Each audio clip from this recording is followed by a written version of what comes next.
I was going to record this on Saturday, which seems like it would have been the better idea, because I have the hiccups tonight. But you know what? It's March 31st at like 1:30 a.m. I have no other time I can record this. I'm trying to get this posted today before the end of the month. So you're gonna have to deal with the hiccups. I'm sorry. I don't know what to do about it. I've tried. I can't get them to go away. This is like the third time I've had hiccups in the past like 5 hours. It's more annoying for me than it is for you. Okay, because it hurts. Like, it hurts so bad. I can't do this. Anyway. Hey, hi. How are you this lovely Monday morning? I'm doing something a little different. A little different. You have to stick with me. I was going to do, I don't know if this will work. Word. I don't know how PowerPoint works. I actually don't use Microsoft Office on a day-to-day basis. So, okay. I was going to do another book review. I was going to review Something Wicked This Way Comes by Ray Bradbury because I really like Ray Bradbury. I really liked that book. And I will be honest, I just didn't read it. Just didn't. I read the book my freshman year of high school, my first semester. So before I even read Inheritance Games. And I liked it. And so I wanted to read it because I wanted it to be like, oh, this channel isn't just a bad book channel.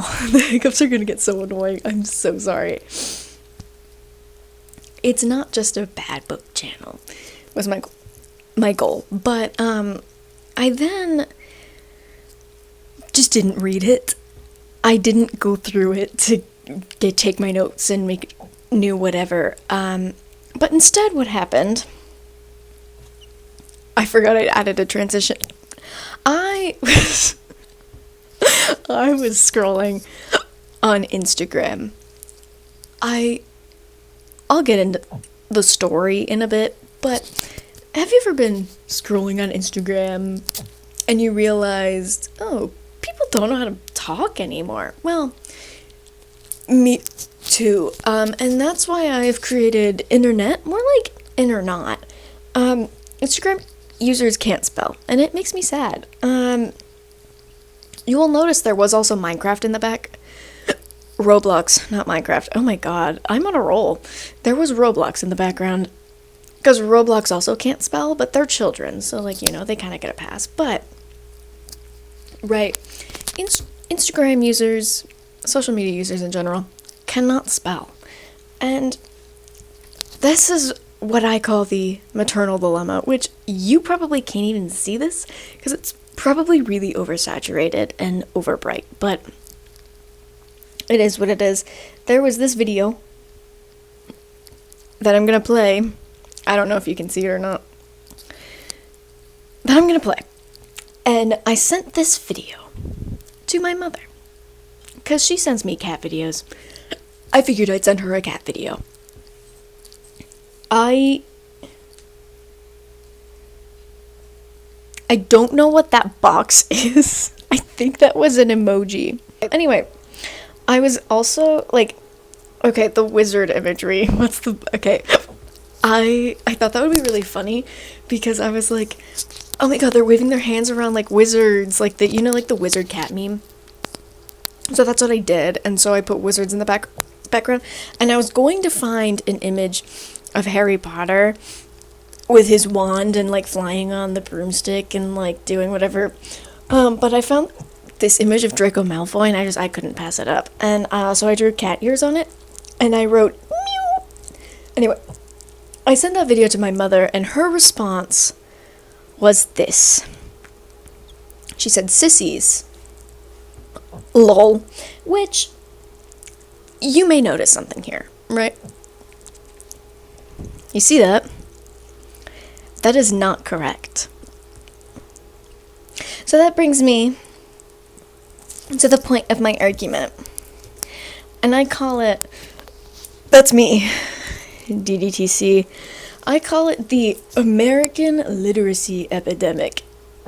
AKA, people don't know how to spell or like speak anymore.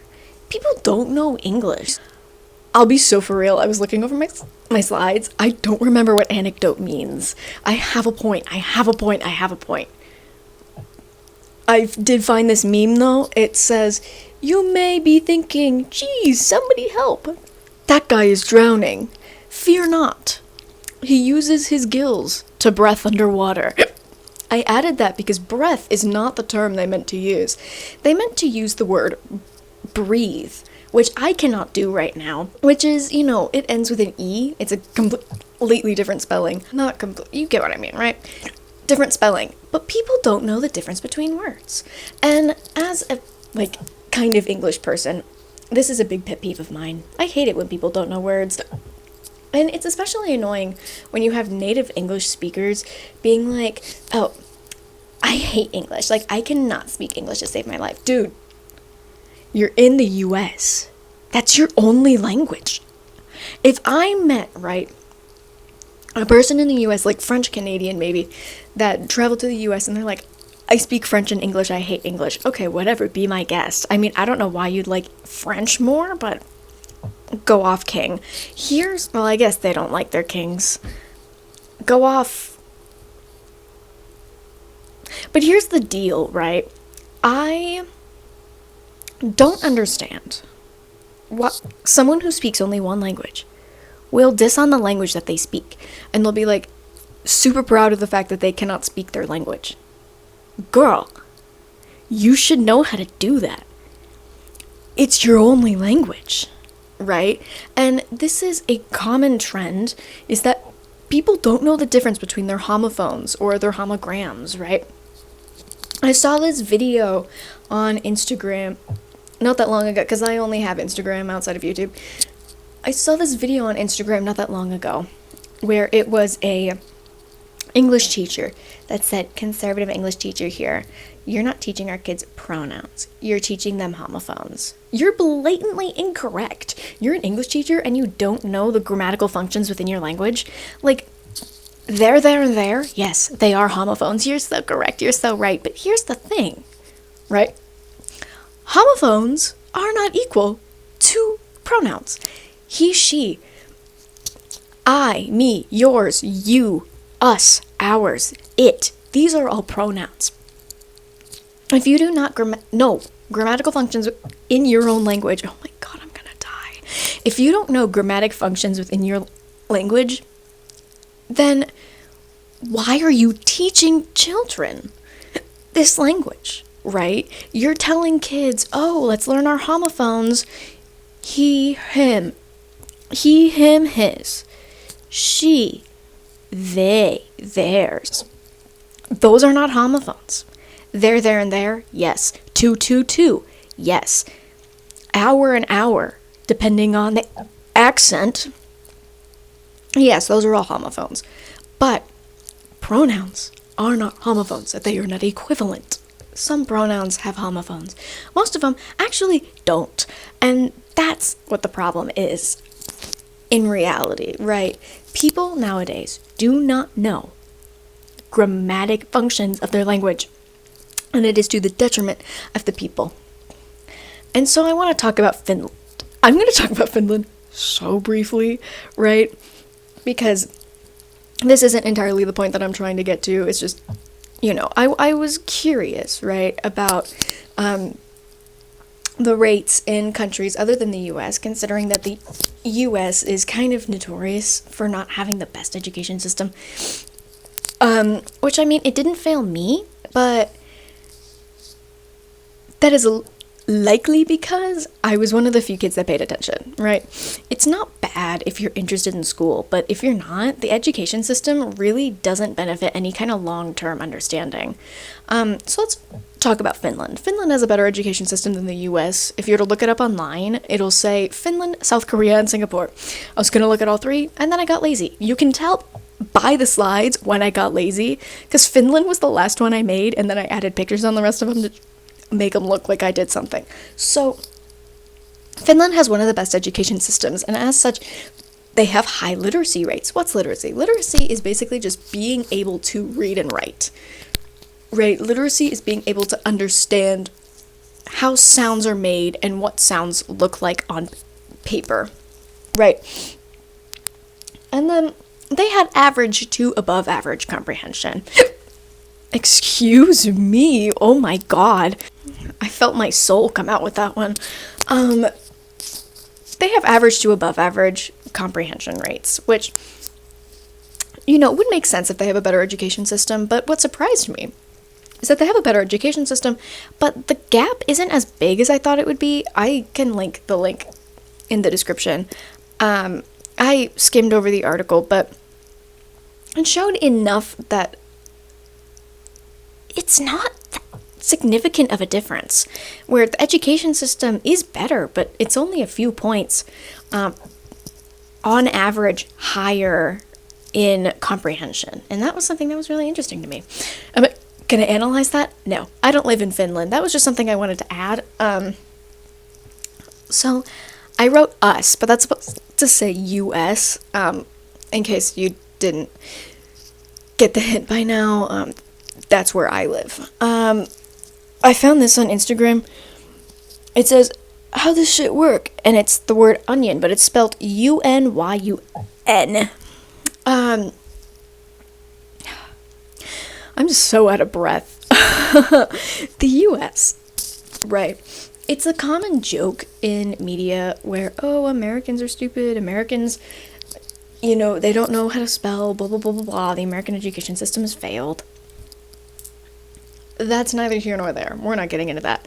The point that I'm trying to get into right now, though, is I live in the US, and so whenever there is an issue with education or people being smart, I see it.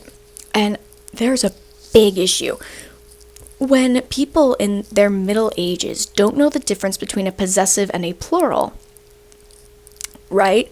That's the issue.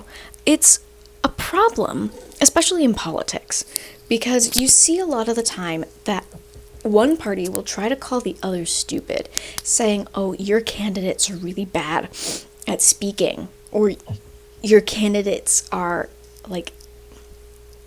what's the word they used for Joe Biden? Your candidates are, incoherent, right? And yet, they don't know their possessives and their plurals. They don't know basic grammatical functions. You cannot get mad at the other side for being bad at speaking if you do not know basic English, right? And this is something that is taught in elementary school, right? You're taught, I said that really weirdly, this is something that's taught in elementary school. When you're little, you are taught the difference between IES and apostrophe S. And the one thing that really annoys me, really ticks me off, is I'm a university student. And the amount of times I've seen something prepared by a professor that has a singular noun ending in S that's just an apostrophe. If you're adding a possessive and it's like the name Davis or something, it's Davis's. Right? It's really annoying to me. And yet, I saw something earlier saying Rosa Parks with an apostrophe instead of Rosa Parks's. Right? It's something that's a little frustrating to me when people don't know basic grammatical functions that they are taught in elementary school, right? Apostrophe and apostrophe S are two different functions. One is singular, one is plural. It doesn't matter if the singular ends with an S. It's still apostrophe S. If you're talking about something that conjugates weird, right? So sheep isn't a good example because sheep is always sheep. Let's say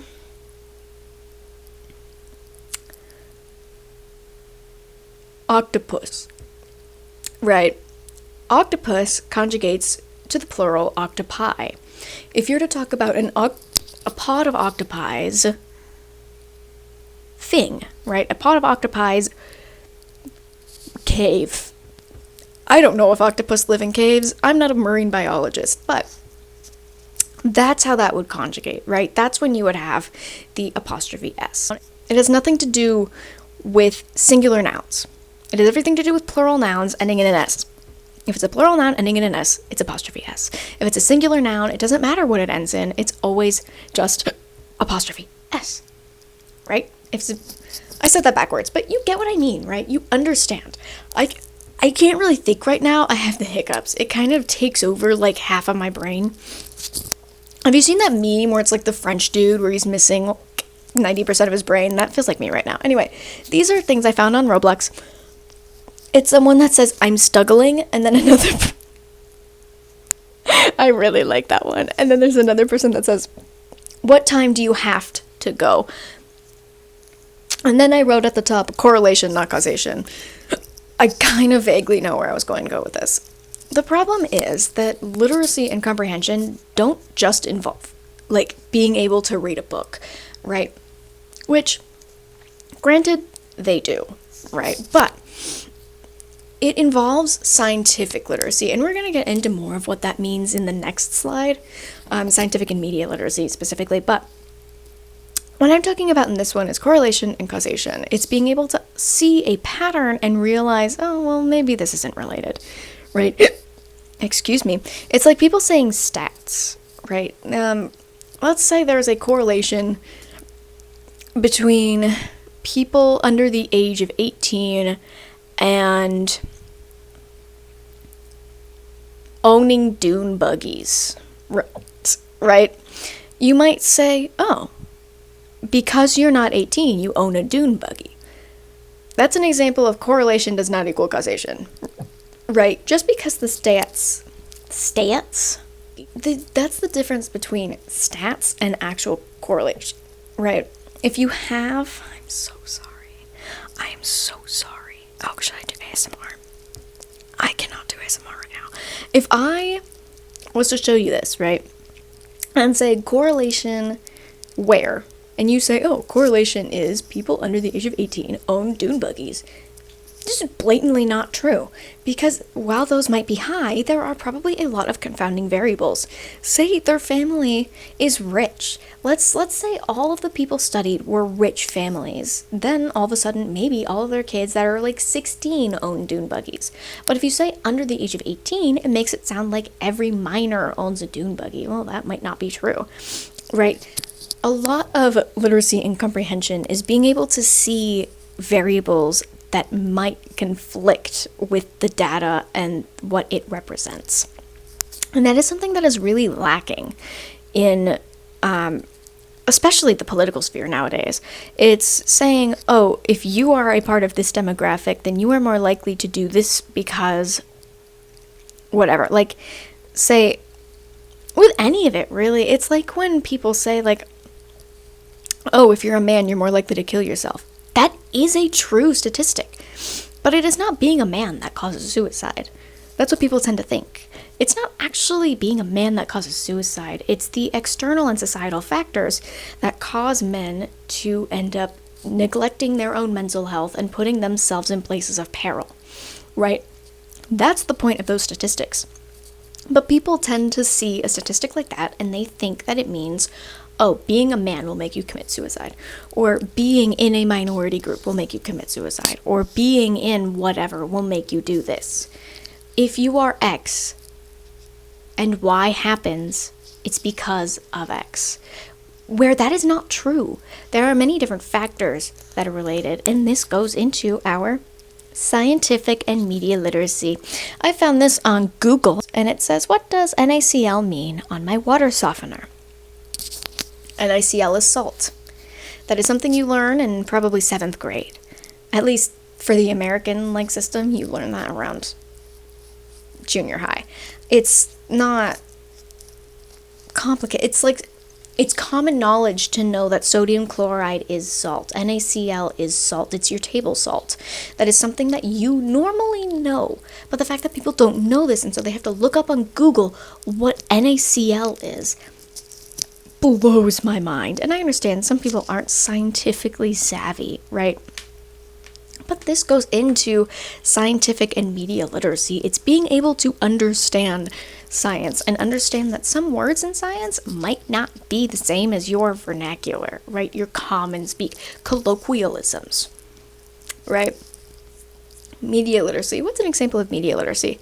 Let's say you're on Instagram Reels, because again, that's the only social media I have outside of YouTube, and YouTube barely even counts. Let's say you're on Instagram Reels and someone says, I have the perfect recipe for pecan pie. And you go, is there a substitute for pecan? I'm allergic to tree nuts.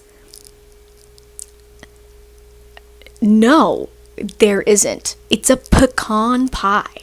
And you're sitting here being like, oh, can I substitute the pecan? No, that's like the key ingredient, I fear, right? Media literacy is being able to understand if something is applicable to you.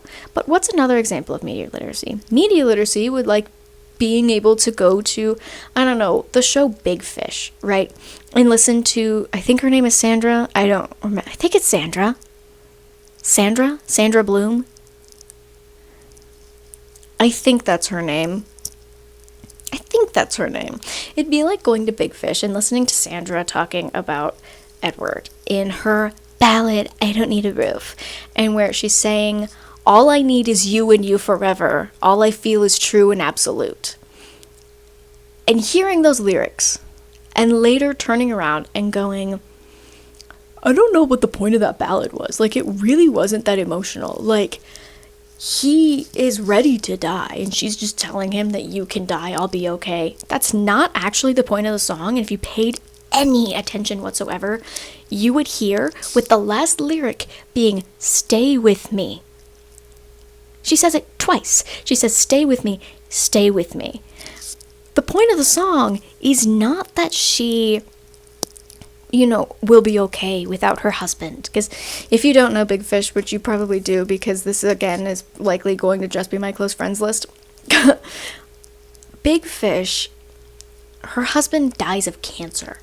She's singing this ballad as he's telling her, oh, don't worry, after I die, like, the roof will still be fine, you'll be all right. After I die, you'll be all right. And she's saying, I won't be all right because you won't be here, right? She's saying, I don't care about the roof. I want you to be here. I don't care if the roof exists. The roof could crash and burn. I just need you. That's the point of this ballad. It's her starting to grieve her husband as he is dying from cancer. And so to hear that and turn around and go, that ballad was so pointless because she's telling him that she'll be she's comforting him, telling him she's going to be okay after he dies when he already knows. That's the complete opposite. And that's what media literacy is. Media literacy isn't being able to see something and go, oh, those words make sense. It's being able to understand the context in which words are being said. And a lot of media literacy and comprehension even plays a role in your day-to-day speech, right? Your socialization with other people. It's important that you can understand what the context of words mean, because if you don't, then you're not going to have good social interaction. If you can't see between the lines and understand what people are saying outside of the words that they are using, then you're not going to be able to make meaningful relationships or connections in the future.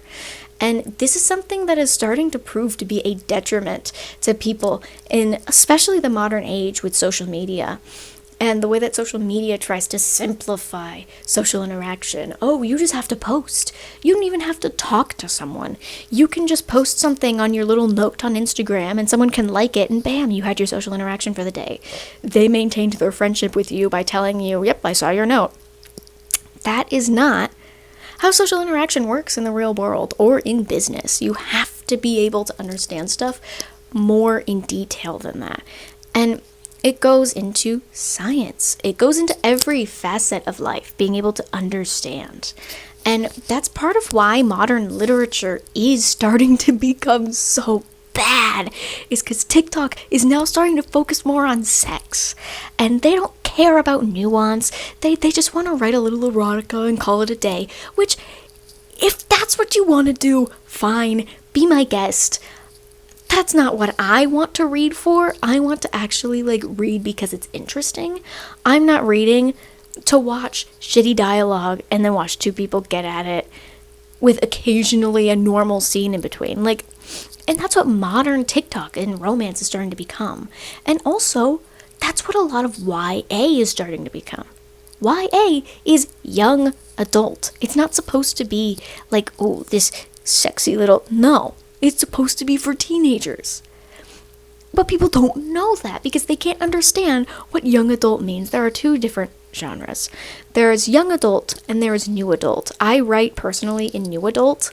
I don't like to write like but you get what I mean, right? There is new adult and young adult. New adult has more of the adult themes.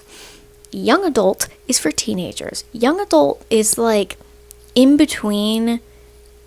Young adult is Twilight. You know how Twilight has the like closed door scenes? It's Twilight. And Twilight also was Mormon, so that would partially explain it. But young adult is Twilight. There are different grades basically for literature. There's mainly like as like big categories, there's middle grade, young adult, and new adult. And then there are obviously some in between. And then there's adult fiction, which is where most of book talk should be, but for some reason is in YA because teenagers. It's this weird thing where people don't understand what words mean. They see words on a page and they go, oh, I've seen that word before. And then they ignore what it's supposed to entail, right? They will think that a book is good because it has the tropes they want, but they won't actually analyze the context and understand what makes a book. That was part of what annoyed me with the Inheritance games, was that people were raving about it. I had high standards for that book. I had high standards for that book because I was expecting it to be really good, and I do like Enemies to Lovers. It's a little guilty pleasure of mine. But the problem was, it was not very, in my opinion, technically sound, right? And another problem that I always run into is with literature, and especially classic literature. We're talking Shakespeare classic. And this is something that I will rant about until the day that I die, but Romeo and Juliet. Not a love story, it was a satire. Romeo and Juliet was not supposed to be taken seriously. Shakespeare wrote that because he was like, isn't this so stupid, guys? Aren't teenagers so stupid and horny? That's what he was saying. And then people went, oh my god, it's such a great love story. Romeo was in love with a girl at the beginning of the book. And then all of a sudden, well, I guess it's a play, but you get what I mean, right? All of a sudden, he is in love with Juliet. No, he's not. He thought Rosalind was hot, and then Rosalind swore herself to chastity, and then Romeo went, that's like, she's like such a prick for that. Like, I want to have sex with her. And like, it's really mean of her to swear herself to chastity because then she'll never procreate. Because I totally want to procreate, and that's the, like, I would totally, you get what I'm saying? And then Romeo goes to this party that he's not supposed to be at.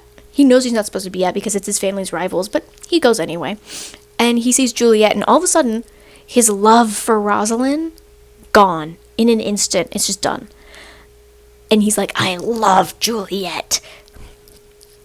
And then they kill themselves. It's literally the plot. And actually, fun fact, I didn't even know this because I hadn't even seen Twilight or read Twilight in its entirety. If you watch, I think it's the second Twilight movie, the one where Edward tries to, like, seppuku, that entire plot is literally just Romeo and Juliet. But bad. What made Romeo and Juliet good was that it was a satire. It was supposed to be ridiculous. But people saw it and they were like, oh, this is the greatest love story of all time. No, it is not. It is not. It's never been a good love story. It never will be a good love story. It's a satire. It wasn't meant to be taken seriously. And that's an example of media literacy. It's being able to understand what the themes of the text you are reading are supposed to be.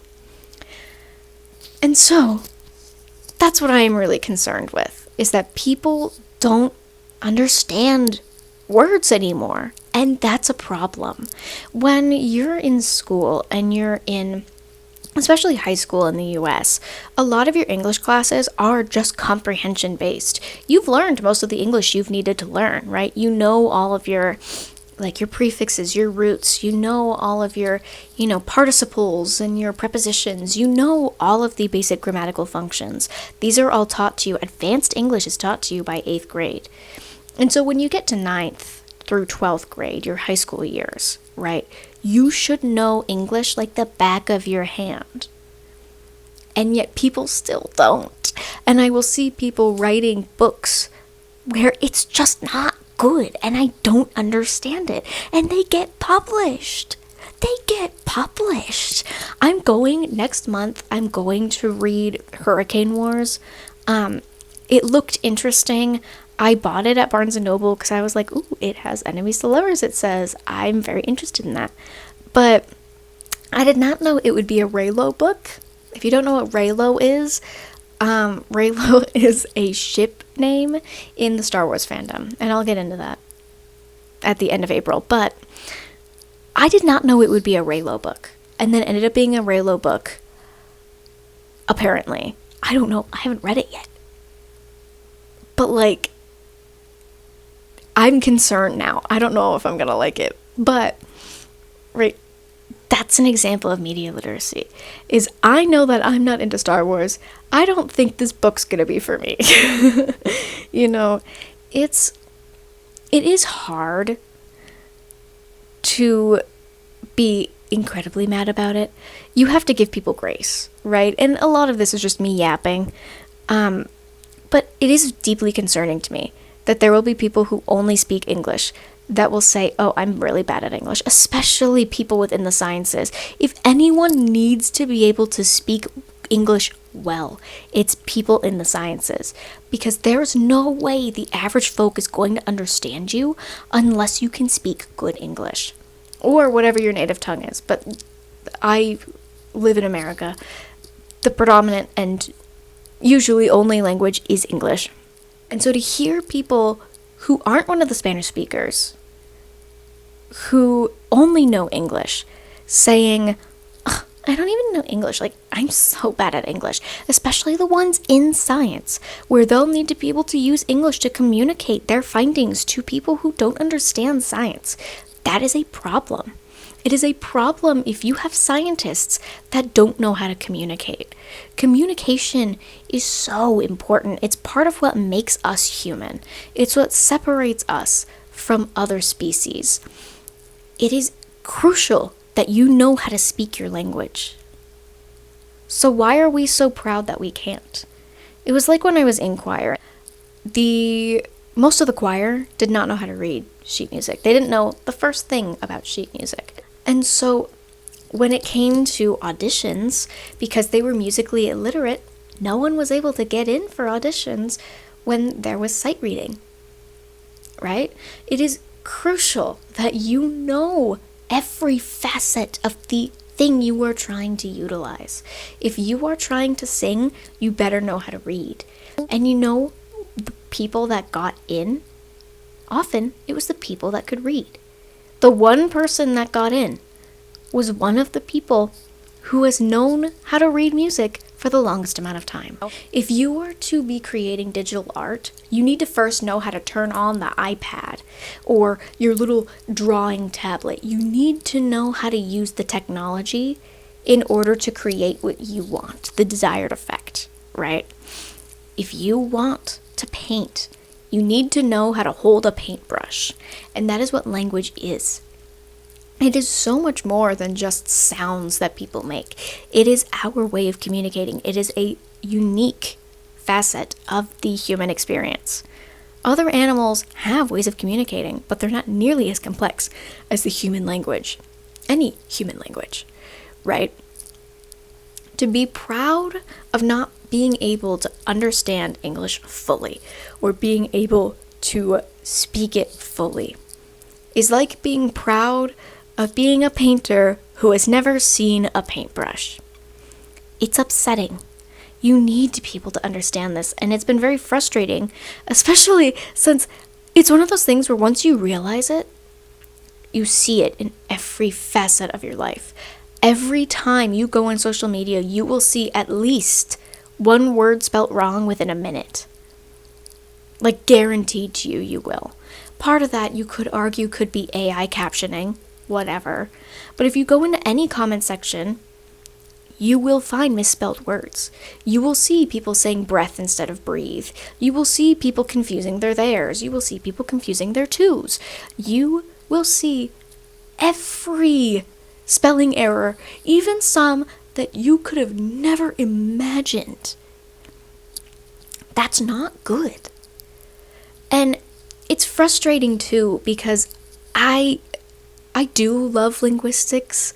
As such a linguist, it is frustrating to me when people seem to take English less seriously, because people say, oh, English is a dumb language. I mean, any language is dumb if you define it poorly enough, right? Any language can be beautiful and any language can be awful, right? French is a lovely example of that. If you've ever heard a native French person speaking, it's either super aggressive and it feels like they're gonna murder you, or it's like, oh my god, it's such a pretty language. No wonder it's a love language, right? But French is probably one of the dumbest languages I've ever seen, right? Because I'm defining it on terms of an English perspective. It is very different from English, and so I think it's kind of stupid. I don't think it's all that stupid. I do love French. I love any language. I love studying languages. But, right, the point is, if you don't understand a language, especially the one that you speak natively and the one that you might be, like, if you are monolingual and you cannot speak that language, if you are monolingual and you always are like, oh, that language is so stupid. Girl, what other language are you liking better? You haven't picked a different one. So just suck it up at this point. Like, I don't know what to tell you. It's frustrating. Do you understand why it's frustrating? It's frustrating because I feel like English also gets a really bad rap. Like, English can be such a beautiful language. Every language has the capacity to be beautiful. If you think a language is ugly, it's because your thinking is too confined. Any language has the capacity to be a gorgeous language. If you've ever read any of Ray Bradbury's work, he is an amazing author. I would suggest, if you are interested, he has a short story. It's called There Will Come Soft Rains. It's part of his novel, The Martian Chronicles. It's one of the editions. But he includes the poem, There Will Come Soft Rains. It's a short story inspired off of a poem written by a different person, right? He was written by a poet. And the poem itself is gorgeous.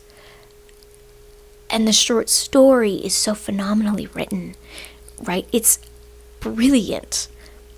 Like, English can be this beautiful language if you just cared enough to pay attention, right?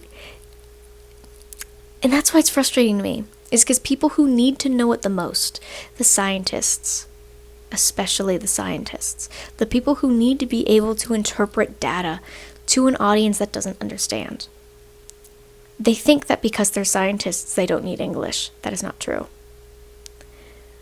You need to be able to speak. If you are in a profession that is more difficult, if you are an engineer, if you are a biologist, if you're a chemist, if you're a physicist, you need to be better at speaking than a novelist. Because a novelist only needs to interpret things that every human understands. A novelist just needs to interpret what love feels like. Everyone's felt love before. Not everyone, because, but like, you get the point, right? Everyone has felt emotion. But not everyone has understood biology. Not everyone has been able to see cellular respiration occurring inside the mitochondria and understand what is happening. And the thing is, right, that one sentence, people probably got lost on what that means. Cellular respiration, what is that? And people don't understand, right? Metabolism, it's not about your food. Metabolism is related to food. But it's not solely about what you eat and how fast you process it, right? Metabolism is so much more complex than that. But because people don't have scientific literacy, scientific comprehension, they will dumb down concepts, and that is fine. But a scientist needs to be able to understand this and interpret data properly. And this is something that I've noticed is not happening anymore. It's not happening to the extent that it used to, because people are starting to be like, oh, well, it's kind of dumb. I don't really need to speak English. You need to. I don't know what this disillusionment with language is coming from. I don't know why all of a sudden people think that they are above linguistics and above communication. And it's especially prominent in the modern age due to social media. People are starting to not be able to even keep up with basic lines of communication. They think that sending someone an Instagram reel every once in a while is enough to maintain a friendship, right? They think that responding to someone's story is enough to maintain a friendship, and that's not the case, right? It's so weird to me. It's so weird to me that people are so insistent that they don't need to be able to speak English well. You do. Right? Like, and I guess that's what this video is about. It's a lot of me ranting, and I don't know, maybe I'll actually do research and look into causes and effects and do whatever, but I just kind of wanted to talk on this because I've been very frustrated recently, especially seeing that the people who critique others for not being able to speak are just as guilty of not knowing the language, right? People who are deeply entrenched in politics are attacking other parties for sounding stupid, but they sound even dumber because they don't know the difference between different grammatical functions. They don't know the difference between, and I'm obviously, speaking in broad terms. I'm not talking about one specific person here, because it might sound like no, right? But it's common that you will see people on either side of the political spectrum saying that the other side is stupid and then using incorrect grammar. It's one of those things where if you're going to be hypocritical, you can't say anything. You can't say that the other party is less intelligent because they can't speak if you yourself don't know basic grammar. If you cannot speak at a basic high school level, and that's part of the issue. The reading comprehension in the US is a junior high level. It is the level of a 12 to 13-year-old. The average adult in the US cannot comprehend anything more complex than the 7th to 8th grade level. A grown adult, nothing more complex than 12 to 13 years old. That's a problem. That is a massive problem in the world, where doctors need to be able to dumb down their language to a 12-year-old to speak to someone who's 50, 60, 70 years old. That is where the problem lies. And there are a lot of factors involved in this, obviously. It's not just education. It's a lot of it to do with possible religious factors.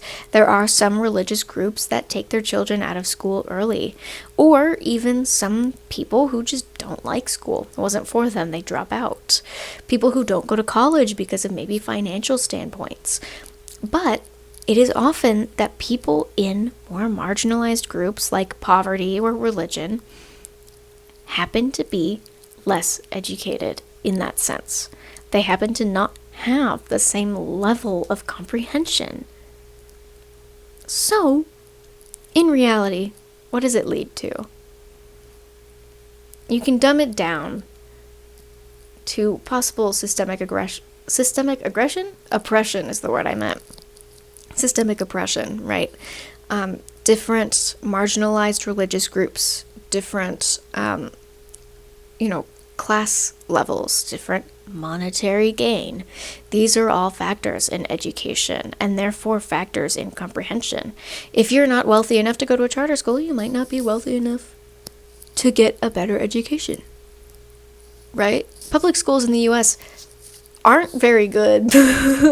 They're not good. And I don't know how much I can talk on that because I did go to a charter school. It wasn't like a bougie whatever. It was like they just built it. It wasn't like you had to pay extra. It's not like it was like a boarding school. But it was probably a better education than most people. And it was also a uniform school. I did not like that part. I was actually funny because I was like, when I graduated, I was like, finally, I don't have to tuck my shirt in. And then I still tuck my shirt in. It just feels weird not to. It feels weird not to. It feels like it looks weird. You know what I mean? Anyway, that's not the point. The point is, right? If you don't have resources, you're not going to be able to improve. It's not the education system that's the issue. It's the economy. All of this can be boiled down. I'm pretty sure the next slide is just my credits, so I'm just leaving it on this one because there are like 7 links on that, and I only used one of them. So I'm just going to add that one link, and we'll be good to go. But, right, this can be dumbed down to economics. A society. We live in a society. It is more likely that people in worse economic standpoints are going to be less educated, and therefore they are going to have lower comprehension, lower literacy, right? Back in the day, health was a big factor, tuberculosis especially. This was in the 30s. This was around wartime, and tuberculosis. Big epidemic at that time, right? Tuberculosis goes around, and we're also talking World War I, World War II. When you're in a period of economic stress, like disease and war, famine, whatever, oftentimes education kind of goes to the wayside. You're not going to pay attention to it. And so that can be a detriment. My grandmother ended up illiterate because she got sick as a child. She was in the hospital. They were just trying to pass her through school, right? And so it is stuff like this that determines. And again, correlation isn't causation, but it is concerning to me that it seems that the literacy and the comprehension rates of the world are going down, because that is usually indicative of economic stress. I'm no politician. I'm just a biology major, but what concerns me is not that people don't know English. I'm aware that most countries don't even speak English, but what concerns me isn't that people don't know their language. It's that usually when people don't know their language, it's because the economy isn't as good. As we're seeing a decline, what is a possible cause? The country also going to shit. I'm not concerned about people not being able to speak. I'm concerned about the state of the country. The State of the Union. Give me a State of the Union address. I'm concerned about the state of the country. Right? And so we see this trend, and we don't do anything about it. And it continues to get worse. And we're not going to acknowledge it. You see why that could be a problem? Are you picking up what I'm putting down? That's another example of literacy. If I can say that, and you can immediately understand instead of me having to go into more detail talking about it. It's not inherently that people can't speak. That's the problem. It's that usually the reasons are not good. It is an epidemic. It's going around. It's a problem because this usually means that there is something bad happening in the country. I think inevitably we'll be fine. I am an optimist. I will hold out. At the end of the day, whatever happens will happen. Right? We can't do anything about it. That's kind of a pessimistic way to think about it. But, it's kind of true. We're not the ones in power. We can't do much. However, what I can say is I've seen trends. Eventually, things will get better again. And I guess I'm just curious to see that if things get better, if people will be able to talk and actually understand English and know what the difference between a homophone and a pronoun is, because that really ticked me off. Why are you saying that you're an English teacher and you don't know the difference between these two? But anyway, I guess that's my little tangent, my little rant. There were probably things that I missed. I didn't script this, if it's not apparent. I don't plan on scripting any of these things. Yeah, anyway, I'm gonna go to bed because it's probably late. I don't know how long I've been recording. It's just gonna be my stream of consciousness. I hope you enjoy. I was gonna say I will talk to you later, but I guess I won't be talking to you. I will talk at you later. Oh, the button's up here. Okay. I don't know if this is gonna turn it off, so that will be really embarrassing. Anyway, I will talk at you later. And by later, I mean a month. In a month. And I'll be out of school by then. That's gonna be so fun.